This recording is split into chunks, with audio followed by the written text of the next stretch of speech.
ওইখানে যে আমি প্রথম আফ্রিকান ছেলেদের দেখলাম। আমি প্রথম যেদিন গেলাম মাগরিবের নামাজে আমরা যখন ঢুকলাম, ঢুকেই দেখি আল্লাহু আকবার, এই প্রথম আমার জীবনে আমি নিগ্রো মানুষ দেখেছি, কালো মানুষ। নিগ্রো, কুচকুচে কালা, পাতিলার তলা কি কালা, এসেও কালা। হাসি দিলে শুধু তাদের দাঁত দেখা যায়। সালাত পড়ে সালাম ফিরে দেখি ডান দিকে মুনকার, বাম দিকে নাকির। ডান দিকে এক আফ্রিকান, ইয়া বড় কুচকুচে কালো, বাম দিকে আরেক আফ্রিকান। আমি দেখে দিছি তো তিনটা কসম কেটে কত গুরুত্বপূর্ণ একটা কথা বলবেন, এটা না শুনেই চলে যাবেন। আল্লাহ বললেন লাকাদ খালাকনাল ইনসানা ফি আহসানি তাকওয়িম, আমি মানুষকে অসাধারণ চমৎকার এক আকৃতি দিয়ে তৈরি করেছি। সুবহানাল্লাহ। মানুষের আকৃতি গঠন যে কত সুন্দর আপনি কল্পনাও করতে পারবেন না। যারা হিউম্যান অ্যানাটমি, প্রাণীবিদ্যা বা মরফোলজি, আকৃতি সংক্রান্ত জীববিদ্যা নিয়ে পড়াশোনা করে তারা বুঝবে মানুষের চেহারার সাথে পৃথিবীর কোন প্রাণীর কোন মিল আছে? পৃথিবীর সবগুলো কুকুরের কেন্দ্রীয় চেহারা প্রায় একরকম, পৃথিবীর সব ছাগলের চেহারা একরকম, সব গরুর চেহারা একরকম, কিন্তু পৃথিবীতে 700 কোটি মানুষের বসবাস। একটা মানুষের চেহারার সাথে আরেকটা মানুষের চেহারার মিল আছে? আরো কত 700 কোটি পৃথিবীতে ছিল, এখন কবরবাসী। আরো কত 700 কোটি কিয়ামতের আগ পর্যন্ত আসবে। একটা মানুষের চেহারার ব্লুপ্রিন্টের সাথে, ডিজাইনের সাথে পৃথিবীর আরেকটা মানুষের চেহারার কোনো মিল আছে? আবার পৃথিবীর সবগুলো প্রাণীর মাথা থাকে নিচের দিকে, গরুর মাথা থাকে এমনি, ছাগলের মাথা থাকে এমনি, কিন্তু মানুষকে উঁচু মাথা করে দাঁড়িয়ে থাকার সুযোগ করে দিয়েছে কে? আল্লাহ। আবার মানুষকে আল্লাহ বানিয়েছে আশরাফুল মাখলুকাত, গোটা বিশ্বের সব সৃষ্টির সেরা। নূরের ফেরেশতাও মানুষকে সেজদা দিয়েছে, চিল্লায় বলেন ঠিক কি না? একজনের চেহারার সাথে আরেকজনের চেহারার কোনো মিল আছে? চিল্লায় বলেন। এজন্য রব্বুল আলামিন বলেন ওয়া মিন আয়াতিহি খালকুস সামাওয়াতি ওয়াল আরদি ওয়া ইখতিলাফু আলসিনাতিকুম ওয়া আলওয়ানিকুম ইন্না ফি যালিকা লাআয়াতিন লিল আলিমিন। সুবহানাল্লাহ। আল্লাহ বলেন আমার সৃষ্টির মধ্যে অন্যতম সৃষ্টি আকাশ জমিন সৃষ্টি। মানুষের ভাষার ভিন্নতা, গায়ের রঙের ভিন্নতা। এই যে বাঙালিরা আমরা কোন ভাষায় কথা বলি? চিৎকার করে বলেন আমাদের ভাষা কি? ইংল্যান্ডেও কি বাংলায় কথা বলে? সিঙ্গাপুরে? আপনারা কি মনে করছেন পৃথিবীর সবাই বাংলাতে কথা কয়? না, এক একজনের ভাষা এক একটা। আবার ইংল্যান্ডের ফ্যানরা ইংরেজিতে কইলে আরবরা বুঝে না, আর আরবরা যখন জায়গা হাবিবি আমেলে কয়েস এরকম বলা শুরু করে চায়নারা বুঝে না, আর চায়নারা যখন একজন আরেকজনের সাথে ইয়াং ফিয়াং জিয়াং চিয়াং চিয়াং এরকম শুরু করে আমরা কিছুই বুঝি না। সুবহানাল্লাহ পড়ে। এই যে ভাষার ভিন্নতা, এটার তাফসীর আমি ভালো বুঝতে পেরেছি যখন মিশরে গিয়েছি। এরপরে আল্লাহ বললেন ওয়াখতিলাফু আলওয়ানিকুম, তোমাদের চামড়ার ভিন্নতা। আমার চামড়া যেমন আপনার চামড়া তেমন, ওনার চামড়া তেমন। এক বাবার 5 ছেলে, একটা ধলা আর একটা কালা আর একটা শ্যামলা, আছে না নাই? ওইখানে যে আমি প্রথম আফ্রিকান ছেলেদের দেখলাম। আমি প্রথম যেদিন গেলাম মাগরিবের নামাজে আমরা যখন ঢুকলাম, ঢুকেই দেখি আল্লাহু আকবার, students of more than 100 nationalities, they are coming to offering salah of maghrib. মাগরিবের নামাজ পড়ার জন্য হোস্টেল থেকে, যে হোস্টেলে ঢুকলাম 100টা দেশের ছাত্র থাকতো, 100টারও বেশি। এদিক থেকে চায়নারা আসতেছে, ওইখান থেকে Indonesia, Singaporean, American, Australian, Bangladeshi, Pakistani, African আসতেছে। এই প্রথম আমার জীবনে আমি নিগ্রো মানুষ দেখেছি, কালো মানুষ। নিগ্রো, কুচকুচে কালা, পাতিলার তলা কি কালা, এসেও কালা। হাসি দিলে শুধু তাদের দাঁত দেখা যায়। কিন্তু অনেকে আছে দেখতে কালো, কলিজাটা দুধের মতো সাদা, আছে না নাই? আবার অনেকে আছে দেখতে সাদা কিন্তু ভিতরটা কুচকুচে কালো, আছে না নাই?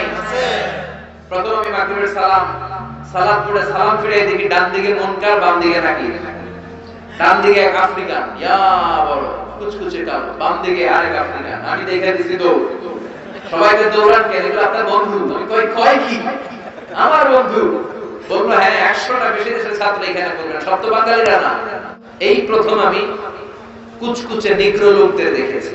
আমার পাশের রুমে থাকতো এক চায়না, তার পাশে পাকিস্তান, তার পাশে সেনেগালের এক আফ্রিকান ছেলে। সেনেগালের রাজধানী হলো ঢাকা। তো ও বলল ওই ছেলেটার নাম হচ্ছে আব্দুল ফাত্তাহ। আমার বলে মিজান, আমার বাবা সেনেগালের সবচেয়ে বড় মুফাসসির। সেনেগালের নির্বাচনের আগে, নির্বাচনী প্রচারণার আগে সব এমপি মন্ত্রীরা আমার বাবার কাছ থেকে দোয়া নিয়ে তারপরে নির্বাচনী প্রচারণায় নামে। বুঝতে পারলাম সব দেশেই ক্ষমতায় যাওয়ার জন্য ইসলামের তেল মালিশ করার দরকার আছে না নাই? আব্দুল ফাত্তাহ বলে মিজান সাদার কালো যেই আমরা যেটাই হই কেটে দিলে কিন্তু এক রঙের লাল টকটকে রক্ত বেরোবে, ঠিক কি না? কালো আর ধলো এ তো বাইরে কেবল, ভিতরে সবাই সমান রঙ। এজন্য আল্লাহ বলে there is no difference, কোনো পার্থক্য নাই। there is no difference between black and white, between upper and lower, between the richer section of the society and poorer section of the society, between the prime minister, between the president, between the member of the parliament and rickshaw puller, factory worker. Everyone is completely equal, 100% equal, totally equal in the eyes of Islam. চিৎকার করে বলেন ঠিক কি না? ইসলাম বলে সাদা কালোয় পার্থক্য নাই, ধনী গরিবের পার্থক্য নাই, নোয়াখালী বরিশালে পার্থক্য নাই, প্রধানমন্ত্রী আর কুড়িওয়ালা টালাওয়ালা আল্লাহর কাছে কোনো পার্থক্য নাই। আল্লাহর কাছে কিয়ামতের দিন সেই সবচেয়ে সেরা, ইন্না আকরামাকুম ইনদাল্লাহি আতকাকুম, যার হৃদয়ে আল্লাহর ভয় বেশি সেই আল্লাহর কাছে সেরা। চিল্লায় এখন ঠিক কি না? যাদের হৃদয়ে আছে আল্লাহর ভয় তারা কবু পথ ভুলে যায় না। আল্লাহর প্রেম ছাড়া এই দুনিয়ায় কারো কাছে কোনো কিছু চাই না। রাতের আধারে যারা সেজদাতে রয়, দু চোখের অশ্রুতে নদী যেন বয়, ছলনার হাতছানি যতই আসুক পেছনে ফিরে মুছে তাকায় না। যাদের হৃদয়ে আছে আল্লাহর ভয় তারা কবু পথ ভুলে যায় না। আল্লাহর প্রেম ছাড়া এই দুনিয়ায় কারো কাছে কোনো কিছু চাই না, কারো কাছে কোনো কিছু চাই না। চিল্লায় এখন ঠিক কি না? আল্লাহর কাছে সে সেরা যার অন্তরে তাকওয়া বেশি। এজন্য রব্বুল আলামিন ডেকে বলে গোলাম লাকাদ খালাকনাল ইনসানা ফি আহসানি তাকওয়িম, আমি মানুষের চেহারাটা আকৃতিটা সবচাইতে সুন্দর করে তৈরি করেছি। সবচেয়ে সুন্দর মানুষ, মানুষের চেয়ে সুন্দর কেউ হতে পারে? এজন্য বিশ্বনবী শিখিয়েছেন তোমার সুন্দর চেহারাটা নিয়ে যখন আয়নার সামনে দাঁড়াবা তখন পড়বা আল্লাহুম্মা হাসানতা খালকি ফাহসিন খুলুকি। এর মানে আল্লাহ আমার চেহারাটা যেমনি আপনি সুন্দর করেছেন আমার কলিজাটাও সুন্দর করে দেন। পড়েন আমিন। এই দোয়াটা পারেন না সবাই? আয়নার সামনে যে বিষ্ণু এই দোয়া পড়তে বলেছে আমার সাথে সাথে আওয়াজ করে সবাই পড়েন আল্লাহুম্মা হাসানতা খালকি ফাহসিন খুলুকি। আওয়াজ করে আল্লাহুম্মা হাসানতা খালকি ফাহসিন খুলুকি। হে আল্লাহ আমার চেহারা যেমনি সুন্দর করেছো আমার চরিত্রটাও সুন্দর করে দাও। আল্লাহ বললেন মানুষের চেহারাটা যে কত সুন্দর মানুষ জানেন? এই যে সেটিং, যেখানে চোখ দরকার ওইখানে চোখ দিয়েছে কে? আল্লাহ।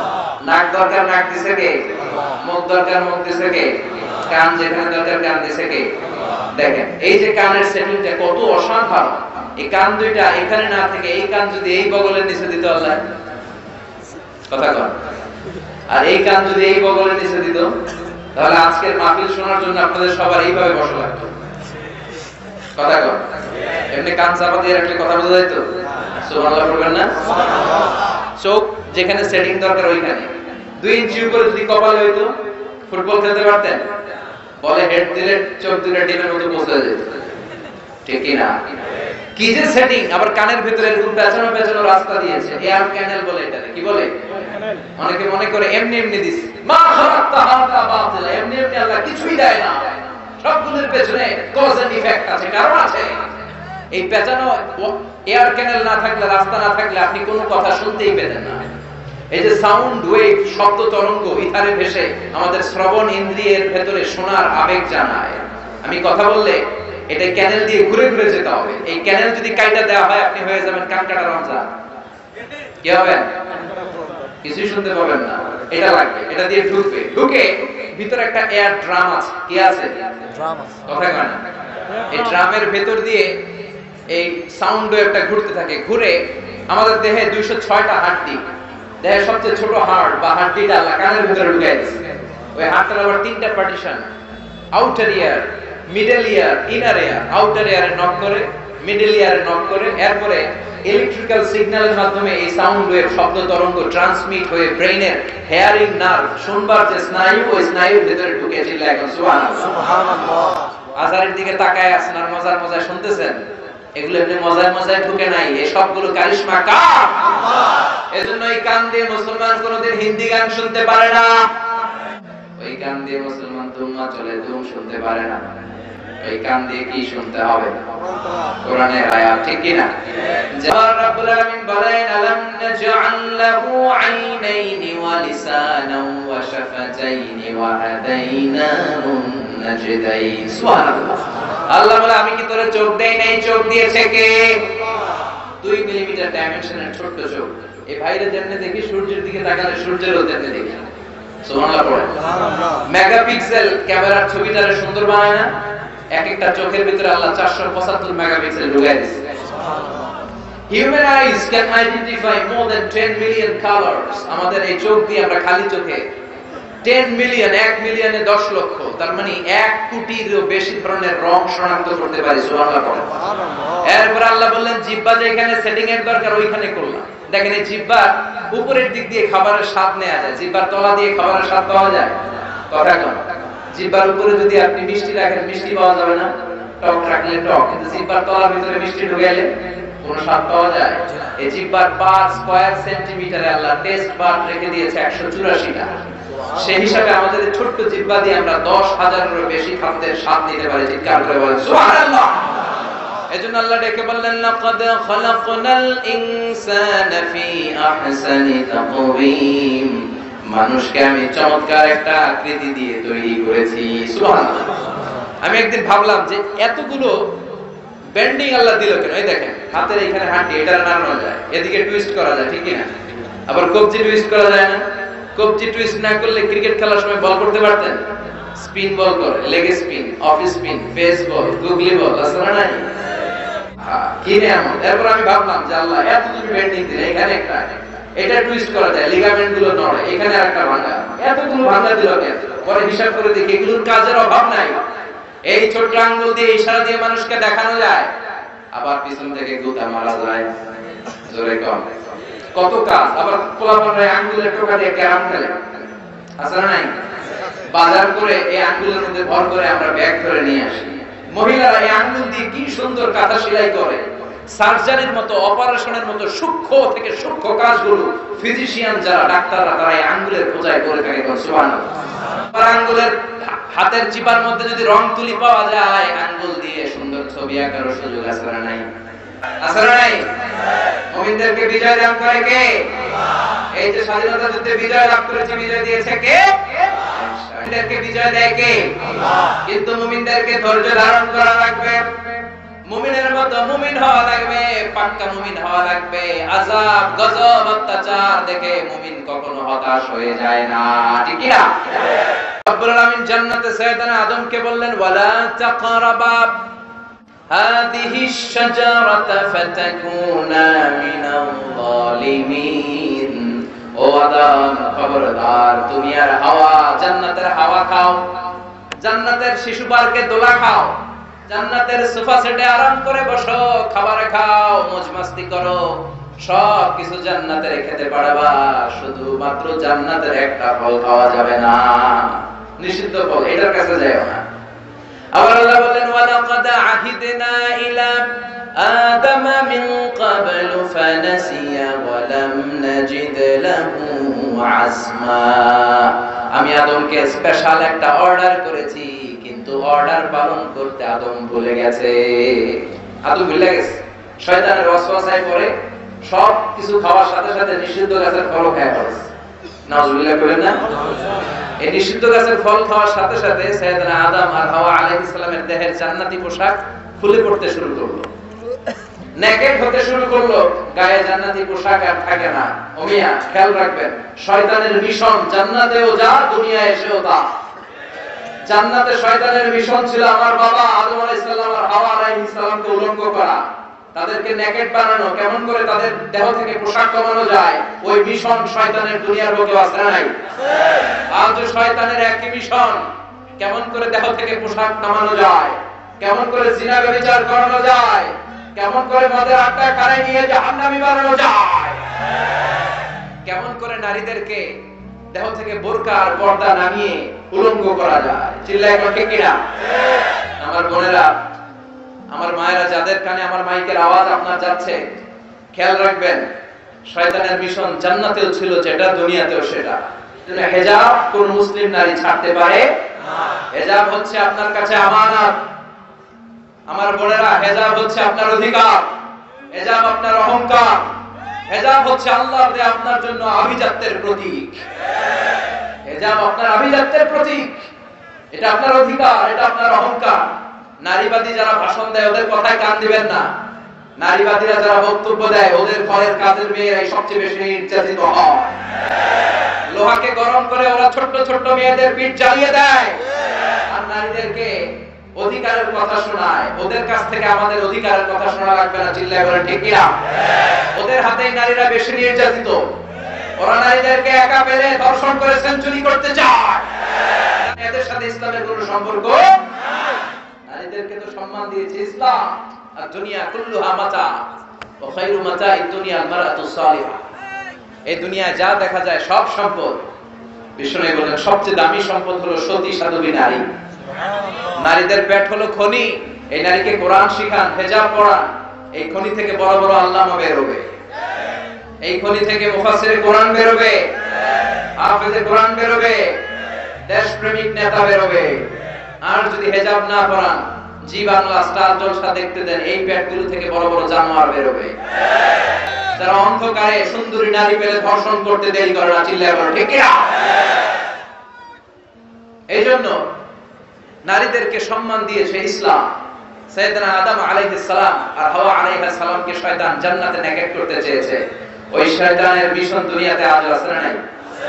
আল্লাহ বললেন ওয়াত-তিনি ওয়াজ-যাইতুনি ওয়া তুরি সিনিনা ওয়া হাযাল বালাদিল আমিন। তো সূরা ৩ এর কসম কাটলো কে? ডুমুর ফলের কসম কেটেছেন। এরপর আল্লাহ বলেছেন ওয়াজ-যাইতুন, যাইতুনের কসম। জাইতুন মানে অলিভ অয়েল। জাইতুন মানে কি? Olive oil. জলপাই, বাংলায় বলে জলপাই। বাংলায় কি বলে? জলপাই। জলপাই খাইছেন আপনারা? জি। বাংলাদেশের জলপাই আর আরব দেশের জলপাইয়ের মধ্যে একটু পার্থক্য আছে। এই জাইতুন, অলিভ অয়েল বা জলপাই, এটা হিল ট্রাক্টস, পাহাড়ি এরিয়াতে জন্মায়। বিষ্ণু বলেছেন কুলু যাইত ওয়া তাহিনু, জাইতুনের তেল খাও, তেল দাও, তেল মালিশ করো। জাইতুনের তেলে আল্লাহ বরকত ঢুকায় দিয়েছে। আপনার দেহের যে ব্যাড কোলেস্টেরল লেভেল আছে এটাকে নামিয়ে ফেলবে। সুবহানাল্লাহ পড়েন। জাইতুনের তেল দাড়িতে মাখবেন, চুলে মাখবেন, দাড়ি চুল সহজে পাকবে না। যৌবনকে আমরা ধরে রাখতে চাই না, তাহলে জাইতুনের তেল খাবেন। এটাকে সালাদের মধ্যে ইউজ করা যায়, সালাদে ড্রেসিং করার জন্য ইউজ করা যায়। তিন ধরনের জাইতুন আছে। একটা হচ্ছে extra virgin, less than 1% acid দিয়ে এটাকে পিউরিফাই করে। নোয়াখালীতে কোনো সুপার শপ আছে কিনা? কেনাকাটা super market, Noakhali super market. আচ্ছা, আর কি আছে? কেনাকাটা। এই কেনাকাটা বা স্বপ্ন বা আগরা, এগুলোর ভিতরে আপনারা এই জাইতুনের তেল পাবেন। এটা খাবেন, এটা বাচ্চাদের গায়ে মালিশ করবেন। চামড়ার মধ্যে মালিশ করলে, ম্যাসেজ করলে চামড়ার ত্বকের মধ্যে ভাঁজ পড়বে না। আপনার যৌবন আপনি ধরে রাখতে পারবেন। আলহামদুলিল্লাহ পড়েন। আবার বিষ্ণু বলতেন এই জাইতুন গাছটা এত বরকতের গাছ, জাইতুন ফল খাওয়া যায়, জাইতুনের তেল মালিশ করা যায়, আবার জাইতুনের ডাল ভেঙে মেসওয়াক করা যায়। নি'মাস সিওয়াকি জাইতুন ফাইন্নাহু সিওয়াকি ওয়া সিওয়াকুল আমবিয়া মিন ক্বাবলি। জাইতুনের ডালের মেসওয়াক কতই না ভালো মেসওয়াক, কারণ এটা দিয়ে আমিও মেসওয়াক করি। আমার আগে সব নবীরা জাইতুনের ডাল ভেঙে ভেঙে মেসওয়াক করতেন। চিৎকার করে বলেন সুবহানাল্লাহ। আল্লাহ বললেন ওয়াত-তিনি ওয়াজ-যাইতুনি ওয়া তুরি সিনিনা ওয়া হাযাল বালাদিল আমিন। তিন ফলের কসম, জাইতুন ফলের কসম কাটলো কে? আসলে তিন আর জাইতুন দিয়ে কসম কেটে আল্লাহ যে এলাকায় তিন জাইতুন বেশি হয় ওই এলাকার কসম কেটেছেন। মুফাসসিরিনদের কথা, সুবহানাল্লাহ পড়া। সবচেয়ে বেশি তিন আর জাইতুন হয় শাম দেশে। কোন দেশে? যেটা বর্তমান সিরিয়া, ফিলিস্তিন। বিষ্ণু বলেছেন তুবা লিশাম, শাম দেশের মধ্যে অনেক বরকত। আল্লাযী বারাকনা হাওলাহু, এই শাম দেশের চারদিকে আমি বরকত দিয়ে ভরে দিয়েছি। চিল্লায় বলেন সুবহানাল্লাহ। এই শাম দেশ হলো বিশ্বনবীর মেরাজের স্টেশন। মেরাজ করতে যে সরাসরি রব্বুল আলামিন বিশ্বনবীকে মক্কা থেকে আকাশে তুলে নেয় নাই, মক্কা থেকে বিশ্বনবীকে বাইতুল মুকাদ্দাসে নিয়েছে কে? সুবহানাল্লাযী أسرى بعبده ليلا من المسجد الحرام إلى المسجد الأقصى الذي باركنا حوله لنريه من آياتنا سبحان الله مسجد الحرام থেকে মসজিদুল আকসা এই মসজিদুল আকসা one of the three important mosques in Islam মসজিদুল হারামে এক রাকাত সালাত করলে 1 লক্ষ রাকাতের সওয়াব মসজিদে নববীতে এক রাকাতে 1000 রাকাতের সওয়াব এই মসজিদুল আকসাতে এক রাকাত নামাজ পড়লে 500 রাকাতের সওয়াব আমরা হজ উমরায় মসজিদুল হারাম আর মসজিদে নববীতে পড়তে পারি কিন্তু মসজিদুল আকসায় পড়তে পারি না কারণ ইহুদিরা গোটা বিশ্বের সবচেয়ে টেরা জাতি অভিশপ্ত জাতি এই ইহুদিরা আমাদের মসজিদুল আকসার চারদিকে ব্যারিকেড দিয়ে রেখেছে এই ইহুদিদের সাথে মুসলমানদের কোনো সম্পর্ক এজন্য প্রতিদিন নামাজে আমরা বলি গায়রিল মাগদুবি আলাইহিম আল্লাহ যাদের উপর আপনার রাগ আপনার ক্রোধ তাদের সাথে আমাদের কোনো সম্পর্ক নাই তারা নিজেদের ৭০,০০০ নবীকে জবাই করেছে তারা আমার নবীকে বিষ মাখানো খাবার দিয়ে হত্যার ষড়যন্ত্র করেছে এবং আমার নবীর লাশ চুরি করার জন্য ষড়যন্ত্র করেছে ইন্তেকালের পরে বিশ্ব নবীর শান্তি দেয় নাই গোটা বিশ্বে এইচআইভি ভাইরাসের ছড়াছড়ি ঘটিয়েছে ইহুদি অভিশপ্ত লানতের জাতিরা গোটা বিশ্বে বিমান ছিনতাই কাকে বলে কেউ জানতো না প্রথম বিমান ছিনতাই করেছে ইহুদিরা গোটা বিশ্বব্যাপী সুদের কারবার শুরু করেছে এজন্য ইহুদিদের সাথে আমাদের কোনো সম্পর্ক এই মসজিদুল আকসা আমাদের দ্বিতীয় কিবলা মক্কা থেকে মদিনায় হিজরতে যে বিশ্বনবী মসজিদুল আকসার দিকে হয়ে 16 মাস কিংবা 17 মাস নামাজ পড়েছে আরদুল মাহশার ওয়াল মানশার কিয়ামতের ময়দানটা সহিহ হাদিসে এসেছে এই ফিলিস্তিনের এই শাম দেশে সিরিয়ার উপরে হবে জিল্লা এখন সুবহানাল্লাহ সিরিয়া ফিলিস্তিনের উপরে কিয়ামত হবে কিয়ামতের ময়দান প্রতিষ্ঠিত হবে সাইয়েদনা ঈসা আলাইহিস সালাম এই সিরিয়াতে নামবেন সিরিয়া উমাইয়াদের একটা জামে মসজিদ আছে সাদা মিনার এখনো মসজিদটা আছে সুবহানাল্লাহ পড়েন ওই মসজিদের সাদা মিনারের পাশে আসর আর মাগরিব নামাজের মাঝখান দিয়ে ঈসা আলাইহিস সালাম দুইটা চাদর পরে ফেরেশতার পাখায় ভর করে শাঁ করে জমিনে নেমে আসবে এবং ফিলিস্তিনে এখনো একটা জায়গা আছে জায়গাটার নাম হচ্ছে বাবুল লুদ ওই জায়গায় সাইয়েদনা ঈসা আলাইহিস সালাম নিজ হাতে দাজ্জালকে হত্যা করবে এজন্য আল্লাহ বললেন এই তিন আর জাইতুনের কসমের মধ্য দিয়ে মূলত আমি বরকতের জায়গা ফিলিস্তিনের কসম কেটেছি কোন সুবহানাল্লাহ এরপর আল্লাহ বললেন ওয়াতুরে সিনিন তুরে সিনিনের কসম তুর পাহাড়ের কসম নাম শুনছেন না মিশরে দুইটা জেলা আছে সাউথ সাইনা নর্থ সাইনা মানে উত্তর সাইনা দক্ষিণ সাইনা এই দক্ষিণ সাইনাতে এই তুর পাহাড় অবস্থিত 2285 মিটার উঁচু সুবহানাল্লাহ বলেন তুর পাহাড়ের উপরে সাইয়েদনা মুসা আলাইহিস সালাম আল্লাহর সাথে কথা বলতেন সুবহানাল্লাহ পড়বেন না এই তুর পাহাড়ের উপরে রব্বুল আলামিন মুসা আলাইহিস সালামের কাছে তাওরাত কিতাব নাযিল করেছেন নিজ হাতে লিখে কাঠের ফলকের মধ্যে মুসা আলাইহিস সালামকে দিয়ে বললেন মুসা এই নাও তাওরাতের বাণী বনি ইসরাইলের কাছে নিয়ে যাও তাওরাতের বাণী প্রচার করো মুসা আলাইহিস সালাম অনেক শক্তিশালী মানুষ ছিলেন এক থাপ্পড় মেরে ফেরাউনের বাবুর্চিকে দুনিয়া থেকে বিদায় করে দিয়েছেন রেগে গেলে ওনার মাথার চুলগুলো টুপি ভেদ করে উপর দিয়ে এরকম খাড়া হয়ে দাঁড়িয়ে যেত থাপ্পড় মেরে মালাকুল মউতের চোখ কানা করে দিয়েছিলেন তো মুসা আলাইহিস সালামের গায়ে এত শক্তি উনি ভাবলেন আল্লাহ তাআলা এই তুর পাহাড়ের উপরে আমাকে তাওরাত কিতাব দিলেন আল্লাহ নিজ হাতে লিখে লিখে দিলেন কাঠের ফলকের উপর তক্তার উপর কত খুশনসিব আমার যাই তাওরাতের ফলকগুলো নিয়ে বাড়িতে যাই এটা দাওয়াত দিতে হবে কিন্তু কাঠের তক্তার মধ্যে হাত দিয়ে দেখে তক্তা নাড়ানো যায় না এর চেয়ে অনেক বড় তক্তা জীবনে উনি কাঁধে নিয়েছেন কিন্তু তাওরাত লেখা তক্তা নাড়ানো যায় না তক্তা চিনেন তো না চিনেন কাঠের বড় বড় মোটা তক্তা থাকে না তো এই তক্তা নাড়ানো যায় না উনি ভাবলেন এই দিক দিয়ে নাড়ানো যায় না মনে হয় ওই দিক দিয়ে যাবে ঘুরে ওই দিক দিয়ে যে তক্তা ধরে টান দেয় কিন্তু তক্তা নাড়ানো যায় না এবার ভাবলেন মাঝখান থেকে ধরলে মনে হয় পারা যাবে মাঝখান দিয়েও পারা যায় না আল্লাহর ডেকে বললেন আল্লাহ কেমন তক্তার উপরে তাওরাত লিখে দিলা তক্তা নড়ে না আমার ভাই জিব্রাইল রে বলো আমারে সাহায্য করতে আল্লাহ বললেন জিব্রাইল যাও সাহায্য করো তোমার ভাই মুসা রে সাইয়েদনা মুসা বললেন ও জিব্রাইল তুমি ওই দিকে ধরো আমি এই দিকে ধরি দুইজনে মিলে টান দেই হেইয়ো আরো জোরে আসরা নাই দুইজনে মিলে হেইয়োকে টান দিচ্ছে কিন্তু কি আজীব তামাশা দুইজনে মিলে টানাটানির পরেও তক্তা নড়ে যত গায়ে জোর আছে ইচ্ছে মতো টান দিচ্ছে, টানের চোটে দেহের প্রতিটা লোমকূপ দিয়ে ঘাম বের হচ্ছে, টানের চোটে কোমরের রগ ছিঁড়ে যাওয়ার অবস্থা, কিন্তু তক্তা নাড়ানো যায় না। সুবহানাল্লাহ। ও আল্লাহ, জিব্রাইল তো পারে না, জিব্রাইলের সহকারী ফেরেশতাদের পাঠাও, সবাই মিলে তক্তা টানাটানি করে, তক্তা নড়ে না। আল্লাহ বললেন, মুসা তক্তার ওজন নাই, কিন্তু এই তক্তার মধ্যে যে বাণীগুলো লেখা, বাণীটা কার? এটা বোঝানোর জন্য আমি তক্তার ওজন বাড়িয়ে দিয়েছি। এবার তুমি একাই পারবা, কাঁধে নাও, কাঁধে নিয়ে বাড়িতে যাও। এবার মুসা আলাইহিস সালাম একা তক্তাগুলো কাঁধে নিয়ে বাড়িতে রওনা বলে। এই তাওরাত কিতাব আল্লাহ তাআলা তুর পাহাড়ের উপরে নাযিল করেছেন। সুবহানাল্লাহ। মেরাজের রজনীতে বিশ্বনবীকে আকাশ দিয়ে উড়িয়ে তুর পাহাড়ের উপরে রেখে সাইয়েদনা জিবরাইল বললেন, নবী আপনি একটু দোয়া করেন। বিশ্বনবী বললেন, আমাকে দোয়া করতে বললা, এটা কোন জায়গা, কোন পাহাড়? অন্ধকারে কিচ্ছু দেখি না। সাইয়েদনা জিবরাইল বললেন, এটা আপনার ভাই মুসার পাহাড়, এটা হলো তুর পাহাড়। মেরাজের রাতে বিশ্বনবী ওখানে একটা স্টেশন দিয়েছিলেন। আমি নিজেই তুর পাহাড়ে জীবনে 2 বার উঠছি। আলহামদুলিল্লাহ। ওইখানে গেলাম।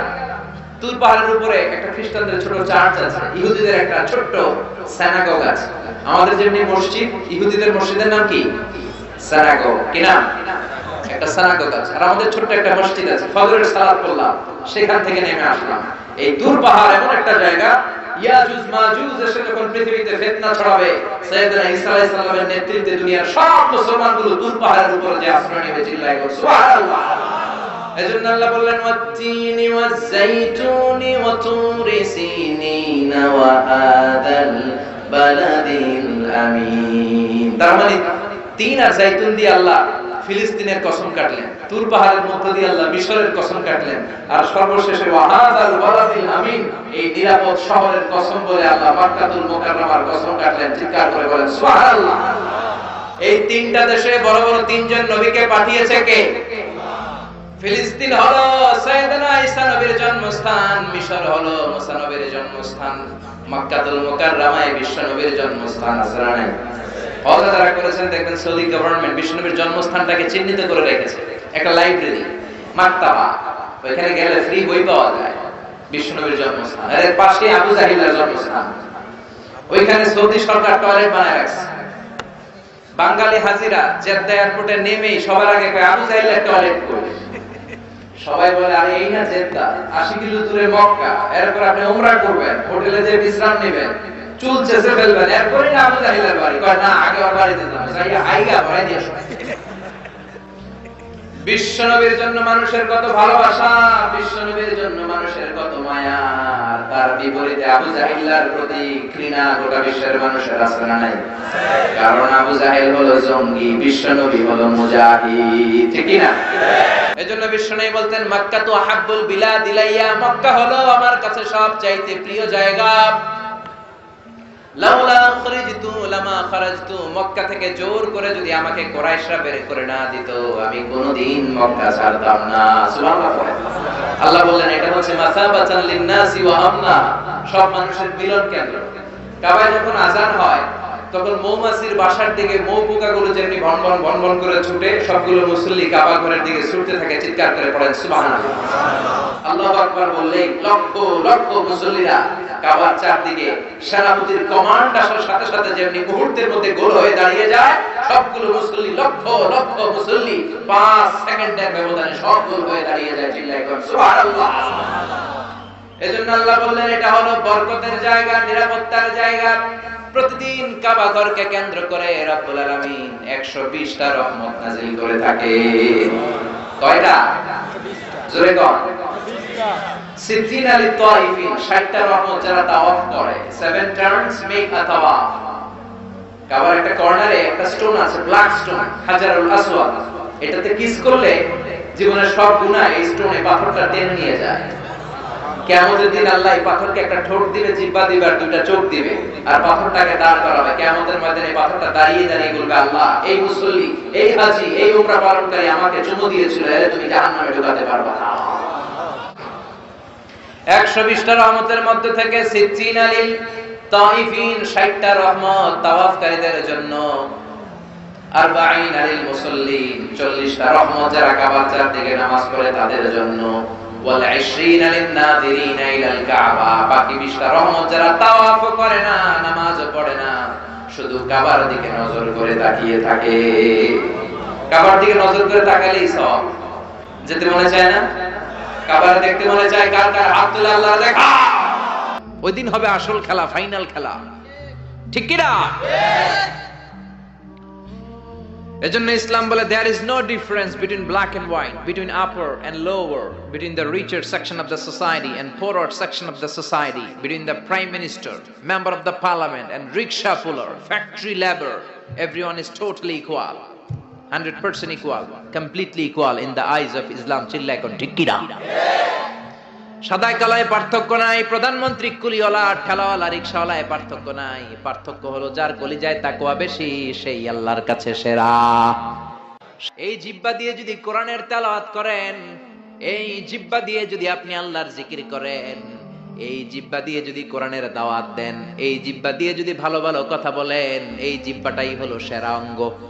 আর এই জিহ্বা দিয়ে যদি মিথ্যা কথা বলেন, ওয়াদার খেলাফ করেন, মানুষকে গালি দেন, চগলখুরি করেন, গীবত করেন, জিহ্বার চেয়ে খারাপ কোন অঙ্গ হতে পারে?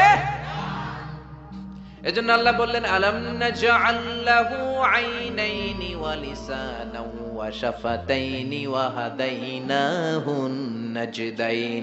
ও গোলাম, তোরে চোখ দিলাম, ঠোঁট দিলাম, তোরে আমি জিহ্বা দিলাম। জিহ্বা দিলেন কে? জিহ্বা না থাকলে খাবারের স্বাদ নিতে পারতেন? জোরে বলেন। আল্লাহর দেহের অঙ্গগুলার সেটিং এত সুন্দর।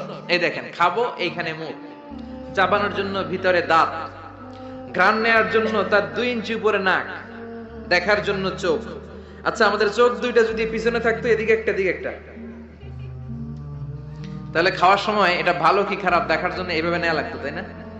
আচ্ছা, নাক যদি এইখানে না থাকে, নাক থাকতো এইখানে পিঠে, পিঠে যদি নাকটা থাকতো, তাহলে খাওয়ার আগে এটা কি ভালো খাবার না বাসি খাবার, আগে নাকের এখানে দেখানো লাগতো, একটু সুইকা দেখি ভালো কিনা, ঠিক কিনা? চোখ যেখানে আল্লাহ রাখলেন, এখান থেকে যদি মাত্র 2 ইঞ্চি উপরে, এইখানে হয়তো বাম চোখটা, এদিকে ডান চোখটা, কি হইতো? ফুটবল খেলতে যায়, ফুটবলে হেড দিতে গেলে চোখ দুইটা ডিমের মতো পোষ হয়ে যেত, ঠিক কিনা? কান দুইটা চমৎকার জায়গায় দিলেন। এই কানটা যদি আল্লাহ এই বগলের নিচে দিত, আর এই ডান কানটা যদি এই বগলের নিচে দিত, আজকে আমার ওয়াজ শোনা লাগতো এইভাবে, ঠিক কিনা? কারণ এইভাবে যদি কান চাপা পড়ে থাকে, কথা শোনা যাবে? সুবহানাল্লাহ কইতে পারলেন না? এইজন্য আল্লাহ বললেন আলাম নাজআল লাহু আইনাইনি ওয়া লিসানাও ওয়া শাফাতাইনি ওয়া হাদাইনাহুন নাজদাইন। তোরে জিহ্বা দিলাম, জিহ্বা দিয়ে স্বাদ নেয়ার সুযোগ দিলাম। আমাদের এই যে জিহ্বা, নরম নরম টিস্যু দিয়ে আল্লাহ জিহ্বাটারে বানিয়েছেন।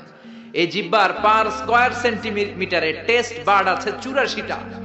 সেই হিসাবে আমাদের পুরো জিহ্বা দিয়ে আমরা কয়েক হাজার ধরনের খাদ্যের স্বাদ আস্বাদন করতে পারি। কোন সুবহানাল্লাহ! এত নরম অঙ্গ দেহের আর দ্বিতীয়টা নাই। একটা চুল যদি জিহ্বার মধ্যে পড়ে যায়, সেটাও টের পাওয়া যায়, জোরে কোন ঠিক কিনা? এজন্য রব্বুল আলামিন সাইয়েদনা মুসারে ডেকে বললেন, ও মুসা, তোর মেজাজ দিয়েছি গরম, কিন্তু জিহ্বা দিয়েছি নরম। ফেরাউনের কাছে যখন দাওয়াত নিয়ে যাবা, গরম মেজাজটা নিয়ে যেও না, নরম জিহ্বাটা দিয়ে নরম নরম ভাষায় দাওয়াত দিবা। ফাকুলা লাহু কাওলান লাইনান লাআল্লাহু ইয়াতাযাক্কারু আও ইয়াখশা। ও মুসা, তুমি আর তোমার ভাই হারুন ফেরাউনের কাছে যখন যাবা, মেজাজ গরম দেখায় না।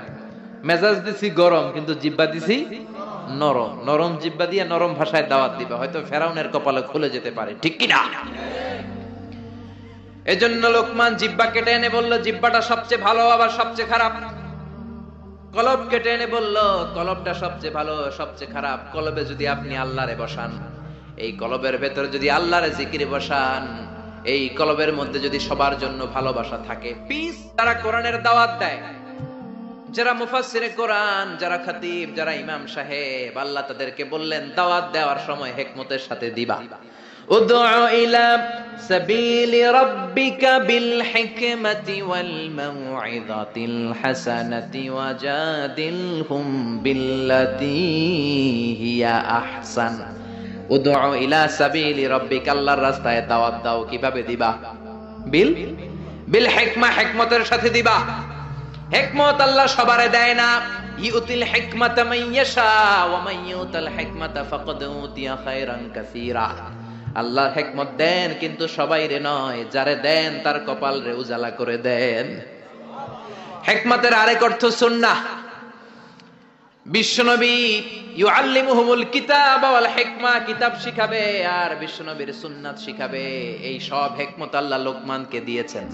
এজন্য রব্বুল আলামিন আমাদেরকেও হিকমত দেক। আমরা চাই কি চাই না? চাই কি চাই না? সবাই পড়েন আল্লাহুম্মা উরযুকনা আল হিকমা। ও আল্লাহ, আপনি আমাদেরকে হিকমত দেন। পড়েন আমিন। ক্রিয়া করবা। আমার পাকড়াও বড় কঠিন, আমি আল্লাহ সব সময় ধরি না, কিন্তু যখন ধরি তখন ধরে ধরে ধরে না ধরলে আল্লাহ, জোরে বলেন, ধরে ধরে ধরে না ধরলে আল্লাহ। সব সময় ধরি না কিন্তু ধরলে সারি না। ফেরাউন রে ধরে না কিন্তু যখন ধরছে তখন আর, নমরুদ রে ধরে না কিন্তু যখন ধরছে, মশার কামড় দিয়ে দুনিয়া থেকে শেষ। ফেরাউনকে সাগরের মধ্যে সুবানি খাওয়াইছে কে? আব্রাহার বাহিনীকে আবাবিল দিয়ে ধ্বংস করলো কে? তার মানে সব সময় ধরে না, অনেক ছাড় দেয়। ফামাহিলিল কাফিরিন আমহিলহুম রুয়াইদা, কাফেরদেরকে আমি ঢিল দেই, চান্স দেই, সময় দেই, দেখি ফিরে আসে কিনা, দেখি তওবা করে কিনা, দেখি মসজিদে ঢুকে কিনা, দেখি নামাজি হয় কিনা, দেখি ভালো মানুষ সাজে কিনা। জোরে কোন ঠিক কিনা? আমরা যখন ঘুড়ি উড়াই হাতে থাকে কি? নাটাই থেকে আমরা সুতায় ঢিল দেই, তাই না? ঘুড়ি ডানে যায়, বায়ে যায়, কি আরাম, উঠতেছে এই আকাশে, এদিকে যায় ওদিকে যায়। তার মানে কি এই যে ঘুড়ির আর ফিরে আসা লাগবে না? আসা লাগবে কি লাগবে না? সুতা আমরা ঢিল দেই, ঘুড়ি আকাশে উড়ে। সন্ধ্যাবেলায় নাটাই ধরে যখন সুতায় টান দেই, ঘুড়ির ফিরে আসা লাগে কি লাগে না? এই জন্য সুযোগ পেয়ে গাদ্দারি করো না, নাফরমানি করো না। সুতায় ধরে যখন টান দিবেন ফিরে আসা লাগবে, ঠিক কি না? না, আল্লাহর ক্ষমতা অনেক বেড়ে যাবে আমরা শুকরিয়া করলে। বেড়ে যাবে, বেড়ে যাবে। আল্লাহ বলে, গোলাম, পৃথিবীর সবাই যদি মুত্তাকি হয়ে যাও, দুনিয়ার সবাই যদি নামাজি হয়ে যাও, আল্লাহর ওলি হয়ে যাও, আমার কোনো লাভ নাই, লাভ তোর। আর সবাই যদি কাফের হয়ে যাও, আমি আল্লাহর লস নাই, লসও তোমার। জোরে কোন ঠিক কিনা? সহিহ মুসলিমের বর্ণনা, দুনিয়ার সবাই যদি কাফের হয়ে যায়, মুশরিক হয়ে যায়, আমি আল্লাহর ক্ষমতার 1 ইঞ্চিও কমবে না। সবাই যদি জিকির করে ওলি হয়ে যায়, আমি আল্লাহর ক্ষমতার 1 ইঞ্চিও বাড়বে। লাভ লস কার? কয় আল্লাহর। লাভ লস কার? কার? আরো জোরে সবাই বলেন।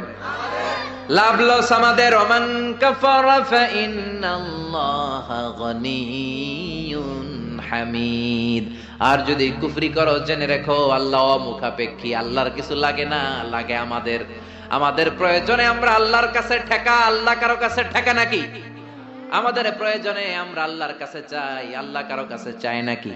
যে আল্লাহ রিজিক দেয়, আল্লাহর না মাইনা আরেকজন রে মানেন, আপনি মুমিন না মুশরিক? যে আল্লাহ আপনার স্রষ্টা, তার ইবাদত না করে আরেকজনের ইবাদত করেন, আপনি মুমিন না মুশরিক? এজন্য বললেন লা তুশরিক বিল্লাহ, শিরক করো না। ক্যান্সারের চেয়ে ভয়ঙ্কর, ক্যান্সারের অ্যানসার আছে, শিরকের কোনো অ্যানসার নাই, ঠিক কিনা?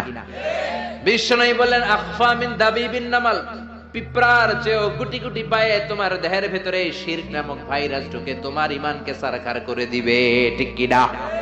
এজন্য কখনোই কোনোভাবে শিরক করা যাবে। যালিকা লিমান ইয়াশা, আল্লাহ চাইলে সব গুনাহ ক্ষমা করে দিতে পারেন, শুধু শিরকের গুনাহ ছাড়া। কোন গুনাহ ছাড়া? আরো জোরে বলেন। আল্লাহ সব গুনাহ মাফ করেন, কিন্তু শিরকের গুনাহ মাফ করেন। এজন্য হাদিসে কুদসিতে আল্লাহ বললেন, পাহাড় পরিমাণ গুনাহ নিয়ে যদি কিয়ামতের দিন আমার সামনে হাজির হয়ে যাও, ওই গুনার মধ্যে যদি শিরকের গুনাহ না থাকে, আমি আল্লাহ পাহাড় পরিমাণ ক্ষমার দয়া নিয়ে তোর কাছে হাজির হয়ে যাব।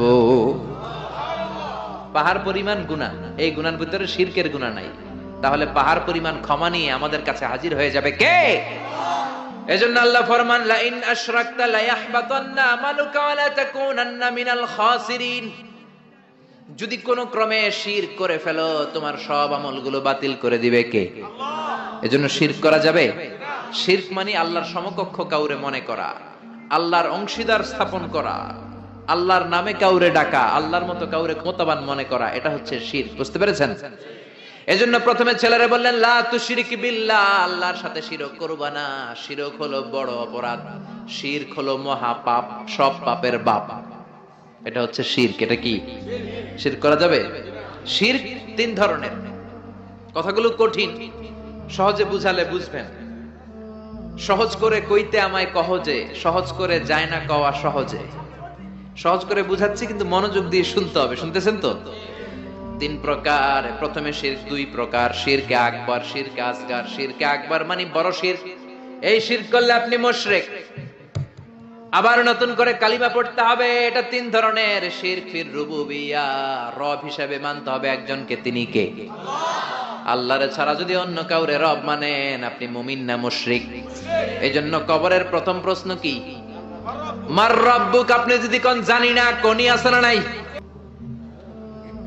আর শিরকু ফির রুবুবিয়া, রবের নামে যদি শিরক করেন। ফেরাউন বলেছিল আনা রব্বুকুমুল আ'লা, আমি বড় রব, আমি বড় খোদা। আল্লাহ কয় তুই হুদা। এজন্য সাগরের মধ্যে চুবাইছে কে? এজন্য আল্লাহ ছাড়া কাউরে কোনোদিন রব মানা যাবে